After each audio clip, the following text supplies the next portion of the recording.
उज्जैन की धरती पर जन्मी एक वीरांगना जिसकी शक्ति थी महाकाल।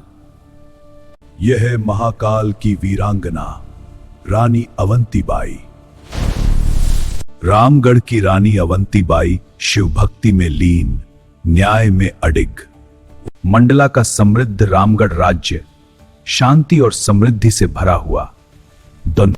उस राज्य की धड़कन थी रानी अवंतीबाई लोधी। वह केवल शासक नहीं, महाकाल की अनन्य भक्त थी। हर निर्णय से पहले शिव का स्मरण अनिवार्य था।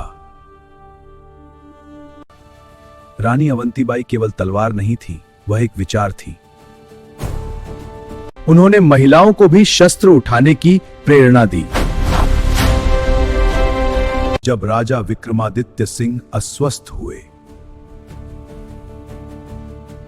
तब रानी ने दृढ़ता से राज्य की बागडोर संभाली। अंग्रेजों ने अवसर देखा और षड्यंत्र रचा। कोर्ट ऑफ वार्ड्स के नाम पर रामगढ़ हड़पने की कोशिश हुई। यह अपमान रानी को स्वीकार नहीं था। उन्होंने अंग्रेजी आदेश को ठुकरा दिया। प्रजा को बुलाया गया, युद्ध की घोषणा हुई। हर सैनिक जानता था यह केवल युद्ध नहीं, धर्म था।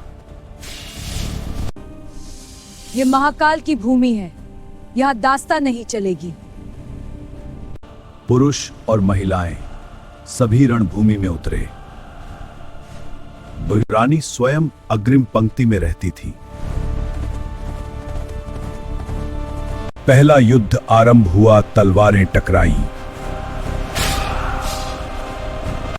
कप्तान वाडिंगटन पराजित हुआ। रामगढ़ की वीरता चारों ओर गूंज उठी। दाग पर अंग्रेज लौटे दोगुनी शक्ति के साथ। उन्होंने नक्शों पर रणनीति बनाई और हर कदम सोचा समझा था। रानी ने गुरिल्ला युद्ध आरंभ किया। जंगलों से अचानक प्रहार और फिर मौन। अंग्रेज अधिकारी रानी की रणनीति से भयभीत थे। 2 वर्षों तक संघर्ष की ज्वाला जलती रही। मार्च 1858, देवहारगढ़ का घना वन। रानी चारों ओर से घेर ली गई, पर उनके चेहरे पर भय नहीं था। उन्होंने महाकाल से मौन संवाद किया। निश्चय किया, जीवन समर्पित होगा, पर आत्मसमर्पण कभी नहीं।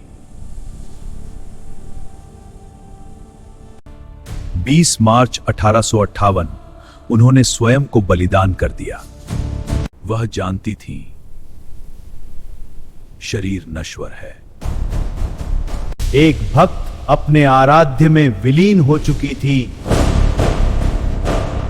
उज्जैन में मानो घंटियां स्वयं बज उठी।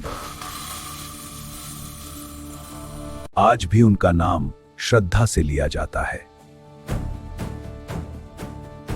उनका बलिदान आने वाली पीढ़ियों की प्रेरणा बना। रानी अवंतीबाई सिखाती हैं, भक्ति जब शौर्य बने तो साम्राज्य झुकते हैं। जय महाकाल।